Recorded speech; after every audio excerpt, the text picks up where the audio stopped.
I can't stop watching the video. I watch the video almost over and over. Not every day, but every now and then I just think about it. This city's depressed. It's full of depression. No one knows what's happening. No one knows what the actual restrictions mean. People are confused. People are downhearted. It's just so sad. He is a weak person who feels the need to portray himself as strong. He's willing to sacrifice anybody on the altar of that endeavor. The beauty of competition is to accept that from one day to the next somebody can be better than you and challenge you. And if that doesn't happen anymore, it's not sport anymore, it's show business.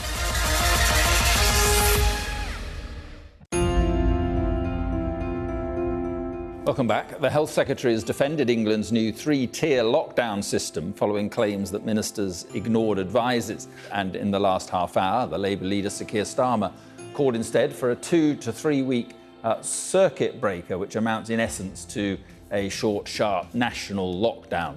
Let's go to Liverpool. Our correspondent Tom Parmenter is there, that city to be placed under the strictest of the new rules coming in tomorrow. Tom, is Liverpool prepared for the stricter measures coming into force? Well, it doesn't have much choice. That is what is happening. We're at the Sandon pub tonight, one of the big football pubs in Anfield, a pub that on a match day would expect to take £80,000 on the bar alone, and they're preparing to shut the doors tonight, just a few days away from the Merseyside derby this weekend. Let's bring in Kate Stewart, who's the landlady here. This is a tough night for you. You're already down in the cellar looking at the stock that you've got left, selling it off cheap. So I've just been down in the cellar and checking the dates, and I'm saying, just get rid of it. I've already been stung on the last lockdown for £40,000 worth of stock. That's not happening again. Even if I have to stand outside and give it away, that stock's going. This is one of the biggest football pubs in the country, isn't it? You can accommodate 6,000 people on your premises here, and you'd take £80,000 on a match day. This is crushing for you. It's crushing to everything about what's happened here. We've gone from being world-renowned, world-famous, people flying in just to watch the football here, to taking £300 in a day. And then the government are offering me to short £750 a week. Believe me, that doesn't touch the sides. To open the doors of here, it's costing me £34,000 a month. That's before we even open. They're just my normal bills. Yet we take big takings, but we also have big bills to go with it. And how would you describe how this city region is feeling tonight? This city's depressed. It's full of depression. No one knows what's happening. No one knows what the actual restrictions mean. People are confused. People are downhearted. It's just so sad. People have come in here every single day for a drink, and this is what they do. This is their life. The people behind the bar, this is their livelihood. No one's thought about that. No one's thought about the implications of people's mental health it'll have. So people will be sitting in the house on their own or drinking in the house where there's no regulations. Where's this going to go? It is a new situation without an end point. What do you think will be the effect of closing the bars and pubs on Merseyside? I don't think this is going to have any effect whatsoever. They're going to close the pubs again. They're going to reopen them. Everyone's going to want to surge out, get out there again. The R rate's going to go up again. None of it's making sense. None of it's working. And it's an absolute joke, to be honest.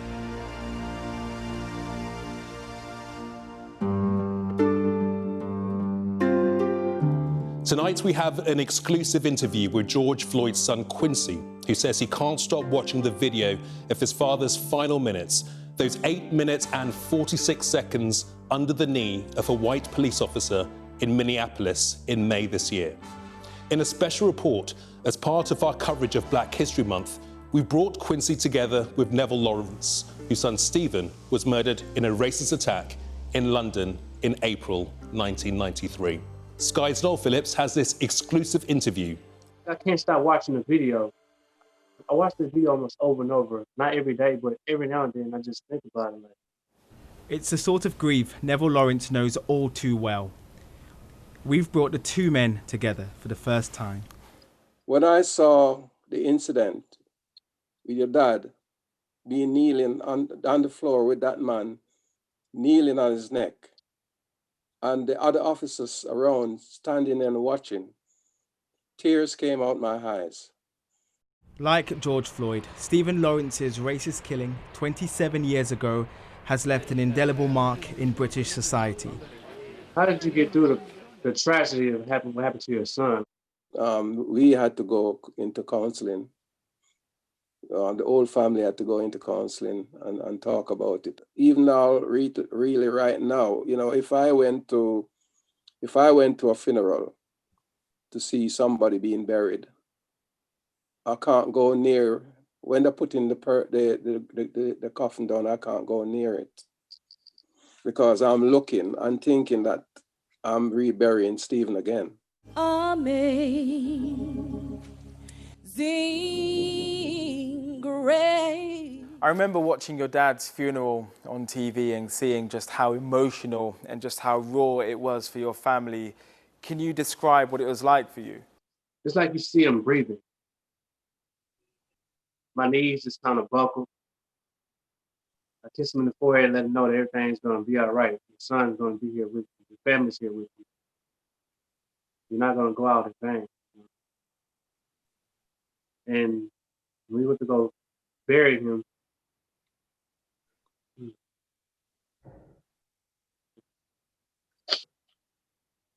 What is it like for you when you hear those words, "I can't breathe"? the knee on his neck saying he couldn't breathe, and he called out for mama. Man, it's devastating. And I have chills just thinking about what he was saying. It's not going to be very easy. And for all the years that I've been struggling, it hasn't been easy, but you have to have a aim in view. And the aim in view of my family was to try and get justice. It took us a long time, but eventually we got some justice. And you can't give up. You know, you got to keep fighting. In 2012, 2 men were finally jailed for life for the racist murder of Neville's son. I have a hard time trusting any cops right about now. I'm not saying all cops are bad cops, and all cops are not good cops. But sitting there to my father devastated me to not trust any cop.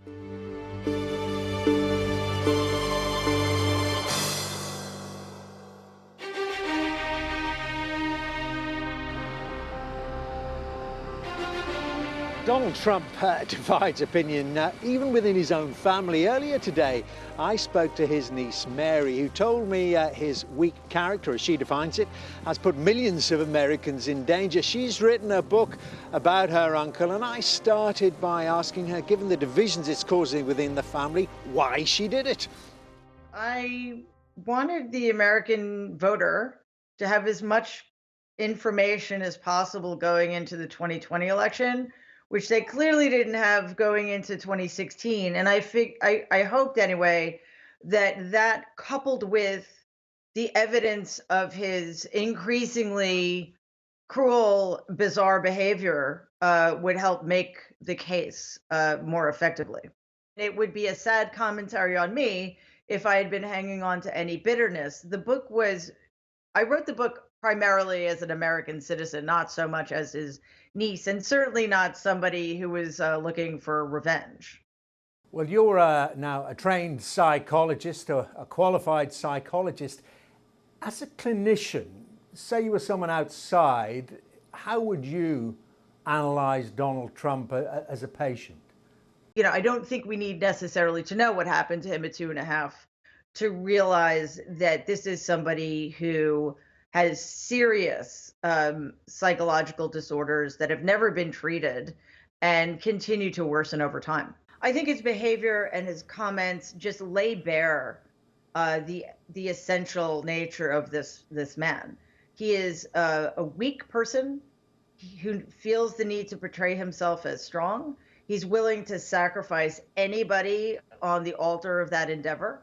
By saying the things he's been saying, he has put in danger millions more Americans by telling them to go out and not be afraid of something that can kill you and is killing people every day.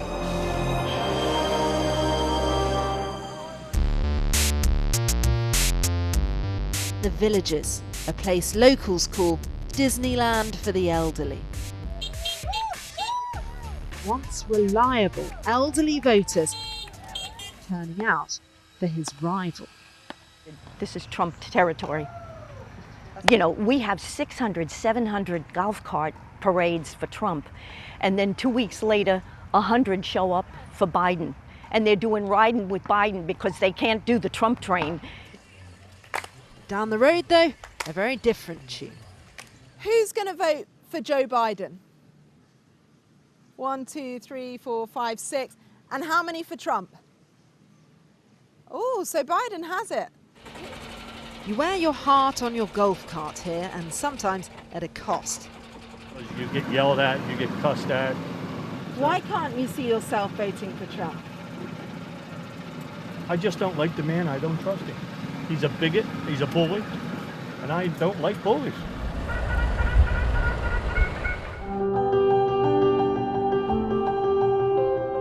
Now, life often imitates art, but what happens when it's the other way round? That's what actor Tim Robbins, best known for his role in The Shawshank Redemption, found when he sat down to pen his latest satire about US politics and the Trump White House. Written 18 months ago and originally intended as a film, the piece of work ended up becoming a podcast. My colleague Dermot Murnaghan spoke to Tim Robbins about Bobo Supreme. I had to just adjust, and I wanted to tell the story now, and so started thinking about what a film would be for the ears. How do you make a soundscape to fill in the listener's imagination? It's effectively an imagining of what life with President Trump, because that is he, President Trump in the White House.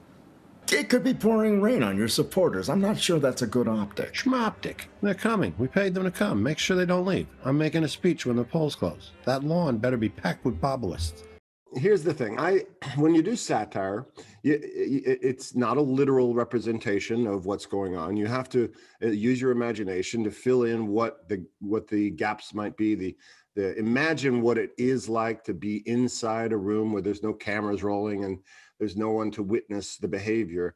I just started trying to tap into what the id of the character is, what the psyche, what the dream life is like. It starts with a dream and it ends with a dream. And during Bobo Supreme, we're not really sure whether we're dreaming this or whether it's his nightmare or our nightmare. With the Trump presidency, well, you know, some of it seems pretty surreal. Certainly if you describe what might be happening 4 or 5 years ago, people would have said, nah, that can't be happening. And, you know, we look at the post-COVID experience. It was a gift from God. It's a miracle. He feels 20 years younger. He's now immune. You know, how do you satirize that? Well, I don't know. You have him rip off his shirt and there's a Superman shirt underneath it. I don't know. Yes, you're right. It's like, how do you satirize satire? He is very good at keeping on message and not accepting responsibility for anything he's ever done wrong. I think he's lived his entire life that way, and we're seeing the ramifications of that when a person like that is the leader of the free world. Tell me about the prospect, the possibility of life imitating art for you personally. You've mentioned Bob Roberts, that film from what I think is 28 years ago now when you played a candidate. And you know what I'm going to ask, is there ever any chance, do you have any desire to stand yourself, to get involved in electoral politics? And you can't get away with saying you're too old for that now. Look at the candidates now. No, it's I really prefer being a satirist. I don't think there's ever been a politician satirist, has there? The former Arsenal manager Arsene Wenger has criticised the plans of some clubs in the Premier League to overhaul the competition, giving themselves a greater slice of the revenue and even prompting suggestions of some sort of breakaway Super League. The plans were voted down yesterday, but some clubs still believe change is necessary. Wenger, whose autobiography My Life in Red and White was published this week, also told me that the connection between the biggest clubs and the smaller teams was vital. At the moment, the interest of the Premier League is not to create a European Super League. It's more the threat made by the other countries who want to stop the domination of the English Premier League to create a Super League. So the interest of England is to a little bit fight against that, because that would go against their own interest. Do you want to see the kind of pyramid system with promotion and relegation, where small clubs can get into the Premier League, they can dream about being in the Premier League. Is that a good thing, and can that survive? Of course. As long as it's like you ask me, basically, is the sporting merit still good? That's the basis of our sport. It's competition, and to accept the beauty of competition is to accept that from one day to the next somebody can be better than you and challenge you. And if that doesn't happen anymore, it's not sport anymore. It's show business. In the 22 years, I played against every club in the Championship. They were all at some stage in the Premier League. So the dream comes through, and that is the essence of our sport. It was obviously very competitive with the other big clubs, competitive with the managers. The relationship with Alex Ferguson and Jose Mourinho seemed to border on hatred at some... Yes, it is like that when you're in competition, because basically it's you or me if we compete together, you know. So you need a certain aggression level, you need a certain desire to get the other out, and sometimes it gets out of control. And when I lost sometimes a few times only, because I managed 1,235 games, but a few times, yes, I lost my control, and you shouldn't. Black Lives Matter is a big part of sport generally this year. Do you think black managers are discriminated against in football? Honestly, I don't know. Personally, you don't, in sport, I think can be a huge example for the society, because you don't look at the color of the skin, you look how good you are. Sport is based on merit, and in a football team, doesn't matter what color you are, if you're good you play, you know, and that's why football can be a great example. Would you like to see more? Of course, but if I am black tomorrow, I do not want to be employed because I'm black. I want to be employed because I'm good. Just on COVID, do you think fans should be back in grounds at the moment? Some fans, at least. Do you think, a few thousand could be back honestly, in grounds? I would love fans to come back to the ground. And at the moment, what you have always in life is always about priorities. Priorities is first medical health and safety of people. So we have to accept that at the moment that is not possible.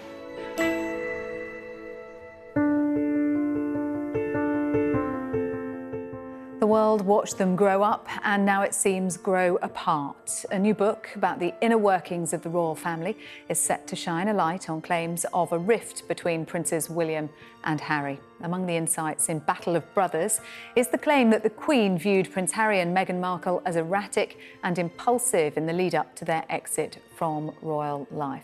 Its author, royal biographer Robert Lacey, joins me now. Hello to you, Robert. Great to see you. This feud between the two brothers, how real and how deep does it go?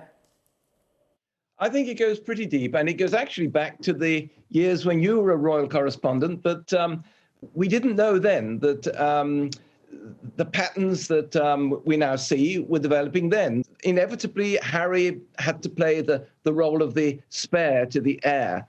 And it was he turned things around, though, hadn't he, Robert, in terms of his reputation? He was hugely well regarded for his military career, the work that he'd done with veterans, for example. And when he met and married Meghan Markle, there was a real hope that this young couple could help the future of the monarchy and modernising them.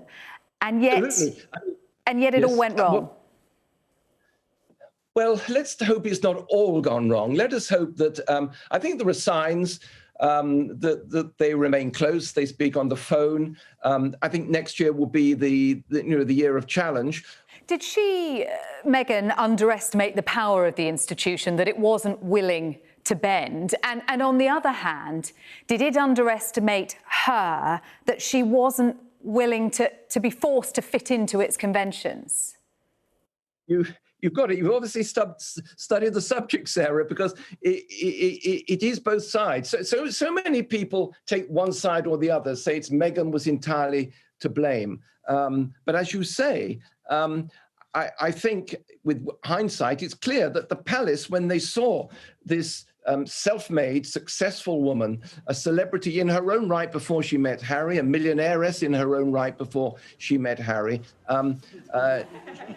She was unlike anyone had been before in the royal family. She has these dedicated beliefs, feminism, social change. There is the cutting edge. Her dedication to these causes, of course, has clashed with the royal tradition of impartiality. And that's going to be one of the challenges that's going to have to be sorted out in the future if the couple are going to come back in some way into the family. Just wanted to bring you the Olympic champion, armed forces veteran and an honorary colonel, Dame Kelly Holmes. She's supporting an initiative to help veterans with access to training work opportunities and to connect with loved ones through a new veterans rail card. Captain Tom Moore will be one of the first to receive one. We're lucky to say that Dame Kelly is with us now. Hello to you. Hi. Hi, how are you doing? Tell us a bit more about it. Yep, so a new veterans rail card. I'm pleased to show you mine. There we go, very honoured. Basically, yeah, it's been launched today. It gives veterans 1/3 off of rail fare, along with a companion, and up to 4 children, 60% off. That's amazing. Captain Tom's going to get one, I believe. Is that right? Yes, apparently he's got his now. So I'm going to say he's got the first one. He's been our hero during lockdown. So I'll just say I've got the second one. I think that's the best way to say it. So many people have given the years of their lives and their efforts to something special. And now to get this card really is the icing on the cake. The government wants to make the UK the best place in the world to be a veteran. What needs to change for that to happen, do you think, Kelly? Well, I think firstly, initiatives like this, it just gives a veteran something they feel connected back with. This basically card that the design has got the Navy, Army and the Air Force colours. And, I was very proud to serve. Now, a lot of service personnel have obviously sacrificed during their service. And I think what we need to do as a country is to recognise the power and the actual skill set that veterans have. And I think maybe if we did that, we'll have a lot better places out there in the workplace with really committed, disciplined, respectful citizens.